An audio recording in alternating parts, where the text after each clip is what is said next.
Budget हमने देखा, हमारे विधानसभा क्षेत्र के लिए काफ़ी सारी घोषणाएं हुई। जनता ने जिस उम्मीद के साथ हमें राजस्थान की विधानसभा में भेजा, उनमें से बहुत सारे काम इस 5वें बजट में हुए। लेकिन अभी भी बहुत सारी हमारी मांग किसानों की जो भी पेंडिंग है, और उनके करे बगैर किसानों के खाड़े अगर नहीं बने तो अमर सिंह ब्रांच, सिद्धमुख नहर, नोर फीडर के किसान बर्बाद हो जाएंगे। इसलिए मेरी इल्तिजा है कि हमारे पुराने टूटे हुए खाड़े जो 2004, 5, 6 में बने, उनको दोबारा बनाया जाए। भादरा शहर के चारों तरफ घनी आबादी की वजह से कोई आदमी भीतर से ढंग से क्रॉस नहीं कर सकता, भारी वाहन भी नहीं जा सकता, पराली के ट्रैक्टर भी नहीं जा सकते। आए दिन पंजाब से पराली के ट्रैक्टर सावा के लिए निकलते हैं। हम चाहते हैं कि हमारे भादरा के चारों तरफ रिंग रोड बने। डुंगराना से भाटी मोड़ की सड़क है जो काफ़ी गांवों को जोड़ती, वो सड़क भी अभी तक बनी नहीं। वो सड़क भी सरकार जोड़ने का काम करे, उसका सुदृढ़ीकरण, चौड़ाईकरण करे। गोगा मेडी जो धार्मिक स्थल है, 500 पीरों की धरती में गोगा मेडी भी एक ऐसी जगह है जहाँ सांप्रदायिक सद्भाव का मेला लगता है। लाखों लाख लोग आते हैं, पहले ददरेवा जाते हैं, फिर गोगा मेडी जाते हैं। इसलिए मेरी सरकार से मांग रहेगी कि वाया हुणतपुरा होते हुए गोगा मेडी से सीधी ददरेवा सड़क जोड़ी जाए। भादरा में एक कन्या महाविद्यालय चल रहा है, सभापति महोदय, संस्था ने उसको खड़ा करा, और अब संस्था के लोग काफ़ी सारे बुजुर्ग हो गए, उनमें अध्यक्ष पिछले दिनों चल बसे। इसलिए हमारी मांग है और समाज की मांग है कि ये इसका सरकारीकरण हो जाए। मुख्यमंत्री जी ने करीब 300 के करीब कॉलेज खोले, तो इस कन्या महाविद्यालय, ग्रामीण कन्या महाविद्यालय को भी गवर्नमेंट कॉलेज में तब्दील कर दिया जाए। मेरे विधानसभा क्षेत्र के 2 बड़े गांव हैं, घेऊ और मलसीसर, जिसके पास पाइपलाइन भी, वाटर वर्क्स भी दोनों के एक है। मैं चाहता हूं कि उसकी सड़क भी बन जाए। और ये मांग हमारी ये भी रहेगी कि जिस तरीके से हरियाणा हमारे नज़दीक है और हरियाणा से आए दिन गतिविधियां, आपराधिक गतिविधियां बढ़ रही हैं, इसलिए गांधीपड़ी में, सोनी मार्केट भादरा में, डुंगराना उप तहसील में चौकी भी खोली जाए, जिससे कानून व्यवस्था का पैरा ठीक रहे। यही चलते चलते हम ये चाहते हैं कि जो मुख्यमंत्री महोदय ने घोषणा करी है कि एक नशा मुक्ति केंद्र हर जिले में बनेगा, तो मैं समझता हूं वो नशा मुक्ति केंद्र भादरा में खोला जाए, ताकि नौजवान जो नशे की आदत, लत से मशगूल हो गए हैं, उनको उसमें एडमिट कराया जा सके। सभापति महोदय, खूब दिया खेल पर, लेकिन खेल पर पिछले 4 साल में मैं भी ज़्यादा ध्यान कंसंट्रेट नहीं कर पाया। विधानसभा से हमें कुछ नहीं मिला राजस्थान सरकार से। मेरी मांग है कि सलीम दुरानी आवासीय सपोर्ट स्कूल भादरा में खोला जाए, जिससे खेल की गतिविधियां भी नौजवानों के लिए बढ़े।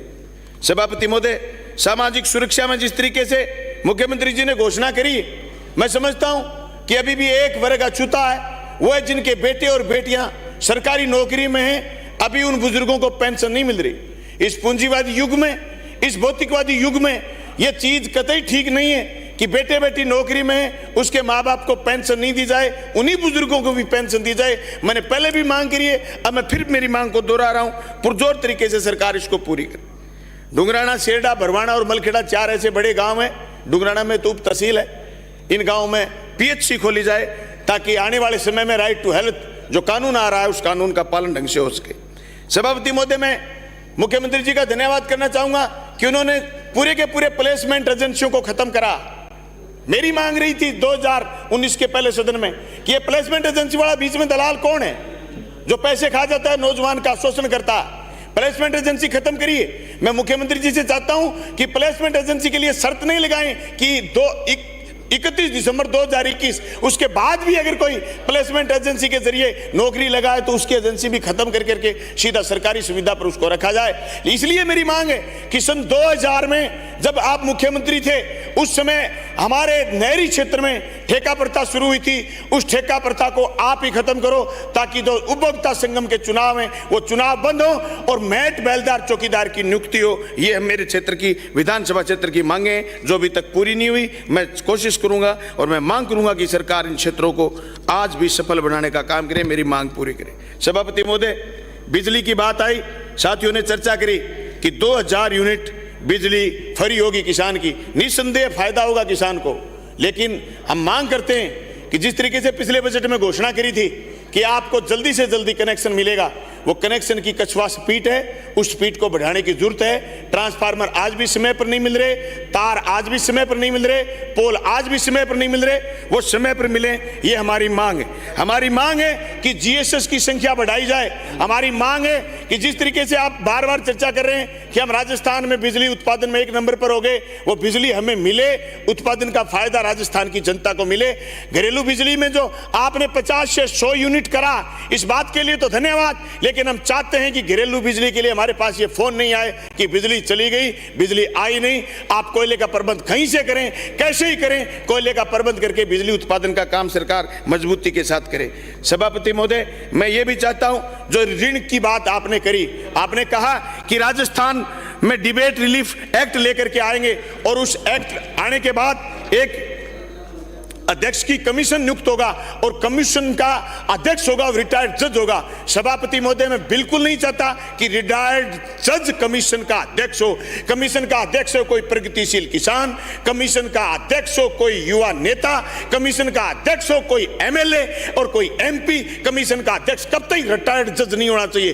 कमीशन का अध्यक्ष अगर राजस्थान के किसान को कर्ज मुक्ति की बात से आगे लेकर के जाना है, उसकी जमीनों की कुर्की नहीं रुके, तो कोई ऐसा जनप्रतिनिधि हो जो ये दर्द महसूस करे किसान का कि ये किसान बर्बाद हो रहे हैं, जिनकी जमीनें कुर्क हो जाती हैं। मैं चाहता हूं कि राजस्थान में रोडा एक्ट को पूर्ण रूप से बंद करा जाए। जिक्र बार बार सुनते हैं, अगर जहां मजबूत जनप्रतिनिधि नहीं है वहां आज भी रोडा एक्ट के तहत कुर्कियां निकल रही हैं, उन कुर्कियों को रोका जाए। मेरी मांग है कि जिस तरीके से आपने चिकित्सा पर जिक्र करा, मुख्यमंत्री चिरंजीवी योजना का दायरा बढ़ाया, इस बात के लिए तो धन्यवाद, लेकिन मुख्यमंत्री चिरंजीवी योजना में जो दुकानें लगाई हुई हैं डॉक्टरों ने, उन दुकानों को भी हमें चिन्हित करना है। मैंने पिछले बार भी जिक्र करा था, पीयूष हॉस्पिटल सांगानेर में मेरे विधानसभा क्षेत्र का आदमी खुद उसने महसूस करा और उसने झेला कि 99,000 रुपए का उसका बिल बना करके दे दिया, जबकि उसका हॉस्पिटल चिरंजीवी योजना से जुड़ा हुआ था। ऐसे लोग भी बैठे हैं चिरंजीवी योजना का नाजायज फायदा उठाने वाले। आदमी के सिर में दर्द है, उसकी सारी जांच करा लेंगे और जांच करा करके कहेंगे कि तेरे सिर दर्द का इसलिए पता कर रहे थे, क्या किसी में तेरे टकने में भी तो दर्द नहीं, उसकी वजह से सिर दर्द हो। सारी होलफिट जांच करवा के उसके पैसे खाते में डलवा लेते हैं। इन चीजों को दुरुस्त करने की जरूरत है। बाकी मुख्यमंत्री चिरंजीवी योजना और मुख्यमंत्री दुर्घटना बीमा योजना में राजस्थान की जनता को जो फायदा हो रहा है वो वास्तव में काबिल तारीफ है। मेरे विधानसभा क्षेत्र के दीपलाना और घेऊ और शेरपुरा 3 पीएचसी ऐसी बनी थी, जो दीपलाना तो 10 साल पहले बनी थी, लेकिन साहब वो लटक गई। मैं चाहता हूं कि चिकित्सा विभाग के सारे काम आप एनएचएम से करवाने की बजाय पीडब्ल्यूडी से करवाइए, ताकि कंट्रोल रहे जनप्रतिनिधियों का, कंट्रोल रहे प्रशासन का। एनएचएम का कोई एक्शन, कोई एएन आपको मिलता ही नहीं। आप किसको अपनी बात बताओगे? आज उप स्वास्थ्य केंद्र बन रहे हैं, आज सीएचसी बन रही है, आज पीएचसी बन रही है, डायरेक्ट बजट उनके वहां गया है तो उसका कोई धनी दोरी नहीं है, ठेकेदार बीच में काम छोड़ के भाग जाता है। मैं एक चीज चाहूंगा, सरकार ने शुद्ध के लिए युद्ध की घोषणा करी, लेकिन एक दूध नहीं जहर पीता इंडिया, उत्पादन 14 करोड़ लीटर लेकिन खपत 64 करोड़ लीटर।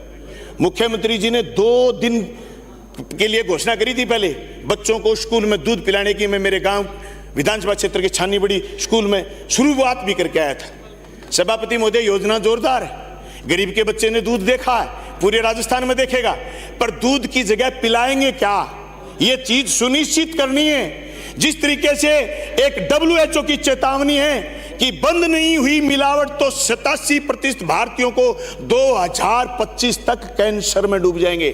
आज भी एक गांव में 10-10, 20-20, 30-30 लोग कैंसर से पीड़ित हैं। इसलिए इस मिलावटखोर लोगों के खिलाफ मजबूती से कार्रवाई करनी है। आपने जिक्र करा गरीब का, गांव के चारों तरफ आप देखोगे गरीब बसा हुआ है। 1982 में हमारा जिला एक था गंगानगर और हनुमानगढ़। उस समय के तत्कालीन कलेक्टर ने यह घोषणा कर दी कि ये सारा क्षेत्र वन विभाग है। सभापति महोदय, वन विभाग गलत दर्ज करा गया 1982 में। आज भादरा विधानसभा क्षेत्र के बहुत सारे गांव ऐसे हैं जिनकी बस्ती वन विभाग में घुस गई। लोग जमीन पर बसेंगे। सभापति महोदय, मेरी सरकार से, सभापति महोदय आप आए उससे 1 मिनट पहले शुरुआत में, वास्तव में 15 मिनट है मेरी। मैं तो 2 मिनट आज तो फालतू दे, मैं तो लास्ट ही भाषण है ये, तो इसके बाद तो भाषण होने ही नहीं। अब तो दोबारा जीत के आएंगे तब देंगे भाषण। वन क्षेत्र में बसे लोगों के लिए श्री गंगानगर के जो कलेक्टर ने फैसला करा था, राज्य सरकार से हम चाहते हैं देर आए दुरुस्त आए, उस फैसले को देखो और उस फैसले का परीक्षण कराओ।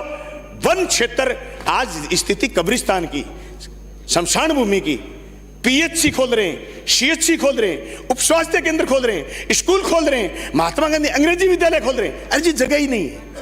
वन विभाग है, वन विभाग को ऐसी जगह ले जाइए जहां वन विभाग ठीक लगे और वहां वन उगे तो सही। यहां तो सारी वो बुंडलती टोटली किक्कर खड़ी है, उन किक्करों को हटाओ और जनता को बचने के लिए और सरकारी मकान बनाने के लिए जगह दे।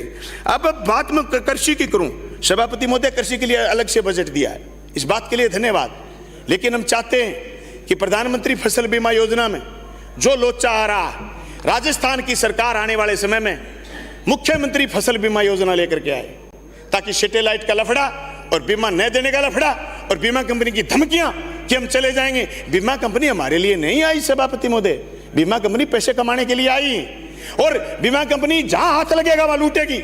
ये बात तो ठीक है कि मेरे विधानसभा क्षेत्र में 2018 रबी से लेकर के अब तक 3100 करोड़ रुपए फसल बीमा क्लेम आया है मेरे जिले में और उसमें अकेली मेरी विधानसभा में 1266 करोड़ आया है। लेकिन सभापति महोदय फिर भी कहीं न कहीं गड़बड़ कर जाते हैं। 2021 में सैटेलाइट का लफड़ा लेकर के आगे आज मेरे सैकड़ों पटवार मंडल ऐसे हैं, दर्जनों पटवार मंडल ऐसे हैं जहां हमें सैटेलाइट की बजाय क्रॉप कटिंग से बीमा मिलना चाहिए। इसलिए हम चाहते हैं कि यूरिया और DAP का आपने घोषणा तो करी है कि हम 150 करोड़ रुपए से प्लांट लगाएंगे और 500 मैट्रिक टन डेली यूरिया और DAP पैदा करेंगे। सभापति महोदय जब तक ये प्लांट लग जाए और यूरिया बढ़नी और DAP बढ़नी शुरू नहीं हो जाए, किसान को यूरिया और DAP के लिए लाइन में नहीं लगना पड़े, ये सरकार सुनिश्चित करे।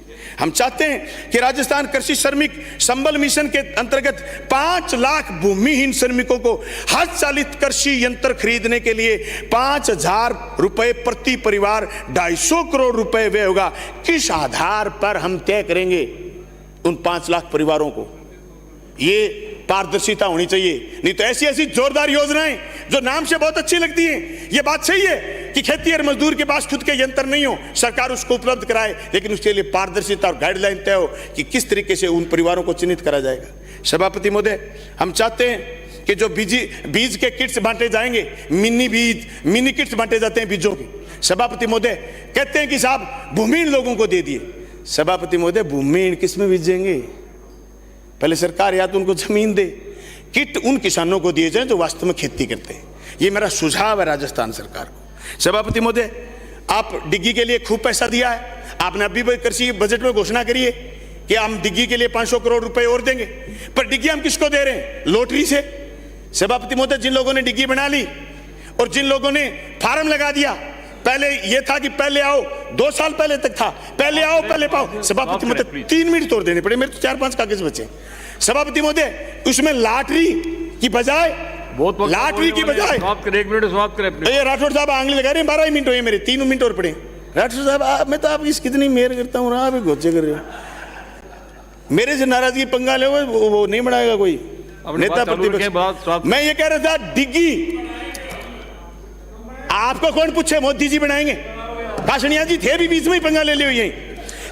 सभापति महोदय, डिग्गी फार्म 1 मिनट बाद में भी किसी का फार्म तो उसकी वरीयता तय करी जाए, इसलिए डिग्गी उनसे बनाई जाए। सभापति महोदय, मधुमक्खी पालन में हनुमानगढ़ जिले को शामिल करा जाए। मिड डे मील की बात करूंगा मैं। सभापति महोदय, mid day meal anganwadi school, अंग्रेजी माध्यम स्कूल, सब जगह जोरदार तरीके से बांटा जा रहा है। इसमें कोई दौरान, मैं कई जिलों में गया हूं, जिस भी जिले में जाता हूं मैं मिड डे मील चेक करता हूं, स्कूलों में मेरी रुचि है। पर एक बात मैं कहना चाहता हूं मुख्यमंत्री जी से, आपके रहते और सामाजिक न्याय की अवधारणा गलत हो जाए, हो ही नहीं सकता। जालोर में, पाली में, गोडवाड़ में कहीं भी मिड डे मील बनाने वाली महिला ऐसी की नहीं है।